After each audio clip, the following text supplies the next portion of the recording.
How do you ask for a date? Well, suppose he did it this way. Hi, Ann. What you doing Saturday night?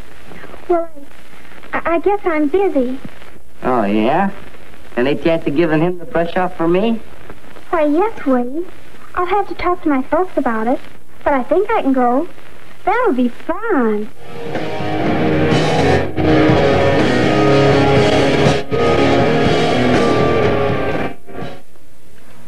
Like we're what?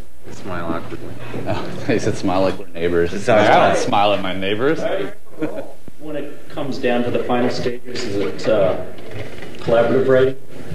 Yeah, I'd say so. Yeah, it's always cool. It's like maybe I'll bring in like a riff with some lyrics that's sort of like kind of shoved in one direction, and then everybody just adds. I don't know. I guess that's what being in a band is about. Everybody adds their own sort of like little spin on it. Like Mark and Ray will be like, "But we got to do something interesting." This is really boring. No, that's not really how it gets delivered. But like, so they'll like throw in like a really cool like just technical like riff or run or something. But it's just like it'll just be a little snapshot, so it just sort of gets dropped in there, and then we move back to the other stuff. And like Kirill's like always like without Kirill, who's the other guitar player, right?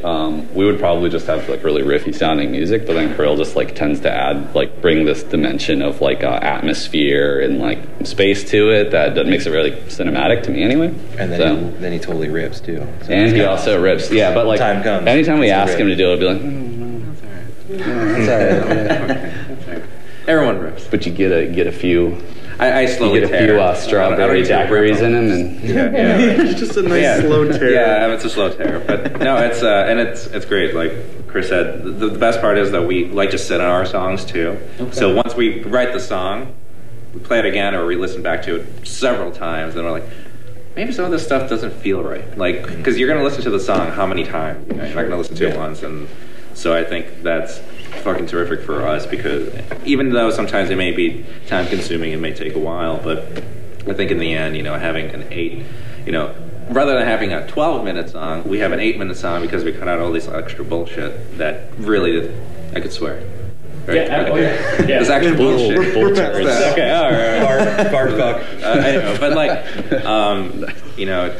just we want the songs to be concise and be where they need to go. And like, for Last President, the first half of that song is the same thing over and over and over again, right? But because of the way it's obviously lyrically and just who sings on it and the harmonies, the interesting parts are those pieces. Like the instruments are great, sound great, but like, yeah, it's just, again, atmospheric and just having some sort of image. And like for the VHS stuff too, when we put all that stuff together, some of it may not go with the lyrics at all, and it may be somewhat random and kind of out of place, it may seem, but if you watch the full video, it's 41 minutes, it's uncut, so it's all edited together. It all flows together in weird ways, and certain images to get applied as the lyrics follow along and everything. Yeah, and it's all just like public archive footage. And it's all free access stuff, and it was fun to make. So there's a VHS? Yes. Yeah. Yes. Yeah, No. There's a VHS? We ended up, done vinyl, we did a cassette, we had a cassette tape, and so it's like, even before we started the album, I was like, it'd be fucking cool if we did a VHS tape, and I was like, okay, great. We were like, it's like, sure, man. Yeah, I was like, yeah, it's basically his pet project. Yeah, like I enjoy little projects, it's not it was time consuming, but like, I made a VHS, I ended up editing everything on whatever PC, but then I got tape decks, or VHSs, and had to convert the converters, and then literally, I copied every tape, right? So, and then, so Kirill's personal touch on them. Yeah, exactly. So I went through the 3 VHS players. But it's, to even play off like what it is, like he doesn't give himself enough credit, because the images that you look at too are, they might differ from some of the lyrical content and some of the feel, but it creates a completely new experience. Like an acid trip. Seriously, it kind of just takes you off, and yes, you're listening to the music, and that's what it's about.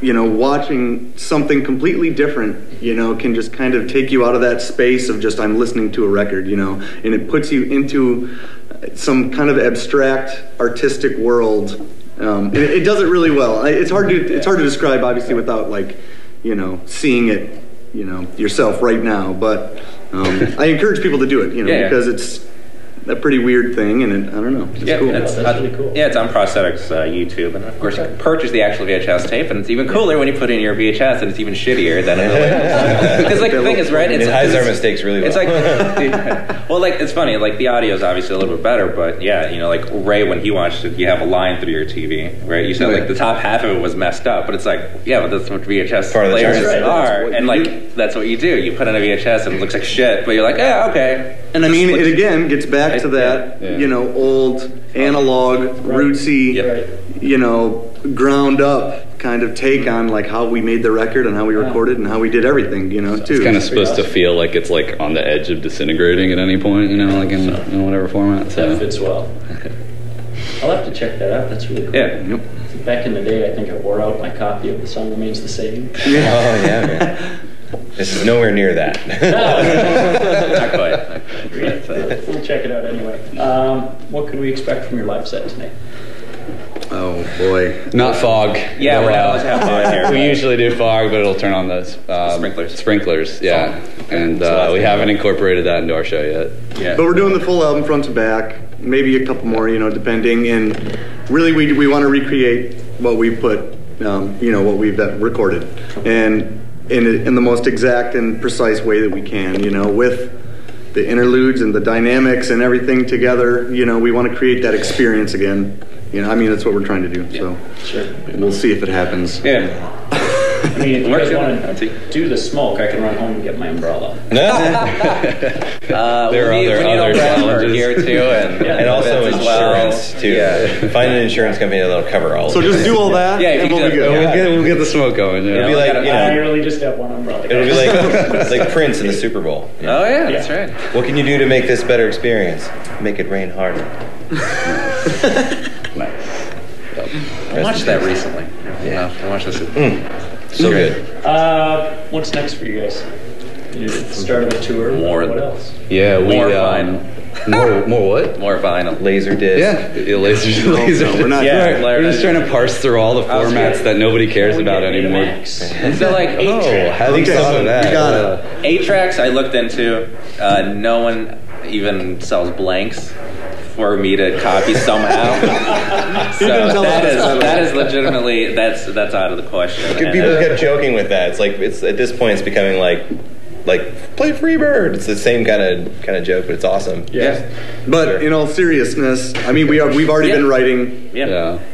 I mean, how many songs do we even have already? 8 new songs. Yeah. Sort of, right? Like 4 solid ones for sure, and then 4 other good ideas. And Chris has been building up the theme and what we're going to do for the next record. And I mean, that's kind of how Chris definitely works. I mean, he's always looking ahead, very far ahead. Okay. But, in the immediate future, we're just trying to play more shows and just kind of hone in on what we're doing exactly. I mean, this is still, we're not, we haven't been around forever, so it's still kind of relatively new in the aspect of bands, being around for 20 years or whatever, So we're always just going to hone in and grow and keep writing. Yes. Make sure everyone hears this album as well. Yeah. That's the biggest goal right now, and right now the other stuff is rusting. Yeah. That's good. Yeah, it's sitting around. Final question, just really open-ended. What else should we know about you guys? Mark was originally a tuba player. That's excellent. That's accurate information. Yeah. That is a fact. Yeah. Big. I mean, that part of the appeal of just like being around like good musicians is just like the musicianship, and then coming from like an orchestral and like symphonic background, just knowing how to orchestrate stuff, and just that I feel like might be my strongest contribution. Just I just try to like think of it like if I was looking at a score, like how things would be laid out and everything, like what sort of dynamics we're working with, and I think that's really important. Like in terms of like there's heavy like brutal crushing metal out there, and it's awesome, and it serves that purpose. It's just like, man, if I did it, it just seems not right. It just doesn't feel right. So I wanted to add you. Yeah, and I think a big part of that is coming from that that background just for music education. Just I mean, that can be big part kind of me. said as the band in general too. You know, like bands always get labels kind of thrust on them. Mm-hmm. Yeah. And you know, we've always had a slightly hard time fitting into a particular genre or a particular group. I mean, bands always kind of stick to the same genres for stuff, and we're always trying to find our place. So I guess something to know about us in general is, we're trying to break out of that mold, and play with other kinds of bands and do other kinds of things that are not the norm, right? Yeah. And I guess, I think everyone should do that, but people should know that about us, in particular, too. Sure. Chris is an expert in jiu-jitsu. I'm not. I would say that he is. But he will kick your ass. Yeah. Actually, we were at. This is a fun story. Actually, we went to see Red Fang. Okay. And we just got really into them. I mean, because of their music videos, it's like how we came across them. Someone's like, "Watch this," and Wire. There's a whole bunch of PBRs. And we were just like laughing our asses off. And then we found out they were playing at this venue in town. We're like, we gotta go. And my brother and his friend even came up. And then it was funny because you will never know that he does martial arts, and he'll never he's never looking for a fight, never puffs his chest out, which just seems to be the true demeanor you're kind of trying to get out of that sort of thing. And he got past this tipping point when we were out that night, just drinking wise, and there's this roided out dude just kind of fucking circling the pit, and he was targeting people, and when people bump into him, he would just kind of violently shove them. He'd still help them up. Crowd killing. And it's just it was a bummer. And Chris is he's somebody needs to step in. I'm well, look, he's helping people up, man. It's all good. He goes, fuck that, and then he walks in. And then I see the guy targeting, and he just kind of gets into the the moshing and stuff, which I've never seen him do, and it was awesome just to kind of watch that. Standing at guard though, because I know it's about to happen. I'm fuck. And then the guy picks on someone really short, and then Chris bumps into him pretty hard. And the guy targets him, and he starts locking in, like a fucking Terminator, and then he just disappeared. And I was just where did that go? Fuck, they're on the floor. And then Chris just kind of walks away, and the guy I just see him get up kind of in a daze, what the fuck just happened? And then he just I don't know how it happened, but I know that he was on Chris, and then someone's head went in my line of vision, and they came down, and the guy was gone. And he just kind of stumbled away. It was one of the coolest things I've seen in a while. I don't know how it happened either. I know. Dude. It was really It was a really fun night. It was very fun. Good night. But the guy was cool. He just kind of stood against the wall from then on and just kind of watched the show. It was good. So and nobody got hurt. Don't crowd kill. That's fucking lame. Yeah, listen. You never know. You never know. You really never know. Don't want any trouble. Exactly. Kirill is from Latvia. Yeah. So but beyond that, And you love K-pop. I love Korean pop music, and I love wrestling. That's my two passions. I went to an after party with a band here from Michigan, and discovered that this crazy grindcore band loves K-pop. Oh yeah. And the after party was all about K-pop. You'd be fucking surprised how many metalheads love K-pop. I'm in some of the forums and shit. There's a ton. I promoted our band there before, but beyond that, it's somebody brings up, what album are you listening to? It's fucking Meshuggah and Mastodon and shit like that. I was what the fuck is happening? And it's several people doing that, and everyone's commenting on this shit. I was why the fuck isn't anyone outspoken about this stuff? Who great cares? merging It's being in the Boy genres. Scouts, I think. Yeah, maybe. Metal and It's K-pop. I don't know. All this stuff is This is a certain really don't know what ill to think look on about your that. face. It was an interesting night. Yeah. I discovered what K-pop was. that it was a I thing. discovered a deep-seated hatred for K-pop. And the rest is To each history. their own. Yeah, exactly. And that's my all thing. good. Just like with our genre, hey man, you like your shit, and it may be applied into. It might not, obviously not going to fit in us because we don't play techno dance music, but it's somehow I'm sure that's influencing me in a way because I like certain noises and I like certain pitches and stuff like that, which means I'm going to turn on my delay pedal and wail on it in some weird way. So I think it's always weird when people just don't be proud about that. I don't know. I mean, it's all opinion based anyway. What are we talking about? Yeah, that's right. And you went to college for music performance, right? Yeah. And then what was the Steely Dan tune that you did for your jury? Was it Asia, the solo from Asia, baby. Yeah, the Jeff Porcaro, right? No, Steve Gadd. Steve Gadd, my bad. One of the most famous solo. My bad, Gadd. Probably the most famous recorded drum solo of all time. Steve Gadd. Yeah. Where the classic, he missed a hit and hit his stick at the very end of the solo. And he just hit the stick, and they apparently, Steely Dan is like known for the, being psychos in the studio and being very exact and crazy about everything. And that was so apparently that was his second take, and it was just. So yeah, that was my final piece that I did. So half the band loves Steely Dan, but you would never know that.